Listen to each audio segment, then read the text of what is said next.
Labour are getting attacked from the left and right in Scotland, because obviously the SNP have hoovered up quite a lot of kind of left-wing Labour supporters over the years, although they've still got, right-wing SNP supporters elsewhere in Scotland.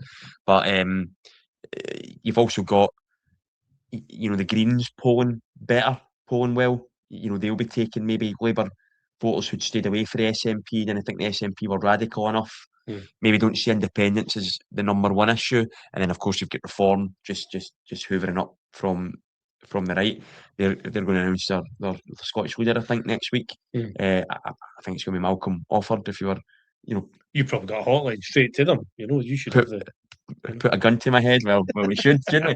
But I wrote a story about Offord this week. So obviously he's now wanting to be Reform UK leader. He's now in this anti-immigration party.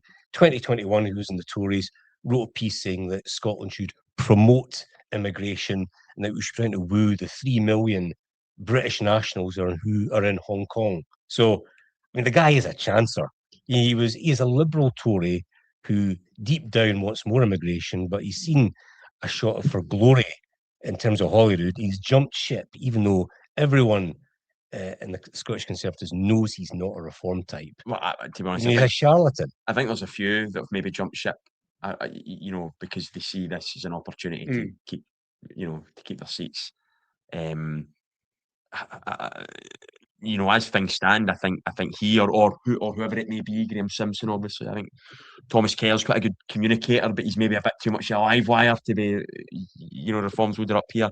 Maybe it's between them and Swinney who's going to be First Minister. That's how it feels right now.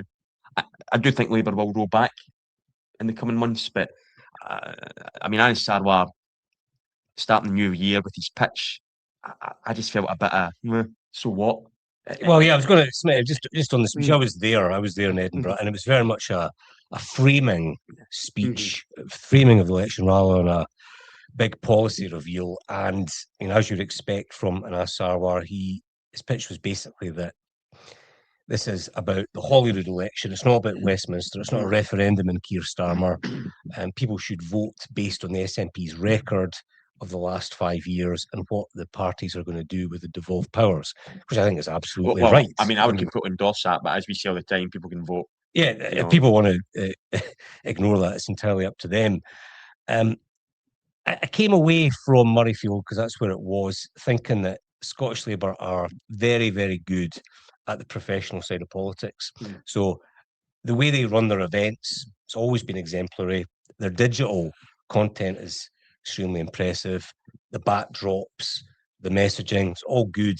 But with 4 months to go, I still feel like, in terms of policies, in terms of the retail offer to voters, where's the beef? And the question I asked in Sarwar was, what are your main cost of living policies? Because, right now, folk have gone through a difficult Christmas, probably skint. They're probably having to pay off their credit cards in January.